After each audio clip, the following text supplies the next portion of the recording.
নমস্কার, আমি তন্ময় আচারিয়া বলছি। আমি আজকে যেটা বলছি যে আপনি বশীকরণ করবেন খুব সহজ উপায়ে, যেটা অনেকটাই আপনার কাছে কার্যকারী হবে। যদি আপনি বশীকরণ করতে চান, আপনাকে কি করতে হবে? যদি কোনো নারী পুরুষকে বশীকরণ করতে চান, তাহলে আপনাকে নিতে হবে সিদ্ধ চাল 7টা। আর যদি কোনো পুরুষ নারীকে বশীকরণ করতে চান, তাহলে আপনাকে নিতে হবে 7 পিস আতপ চাল। দুটো চালের ভাগ বলে দিলাম।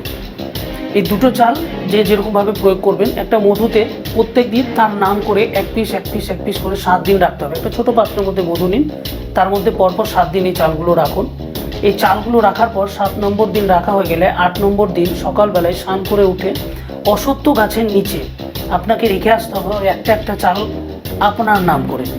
আপনি যখন রেখেছিলেন তার নাম করে, আপনি যখন অশ্বত্থ গাছের নিচে রাখবেন আপনার নাম করে আপনি রেখে আসুন। পরের 7 দিনের মধ্যে দেখবেন আপনার প্রিয়জন পুরো আপনার হাতের মুঠোয়।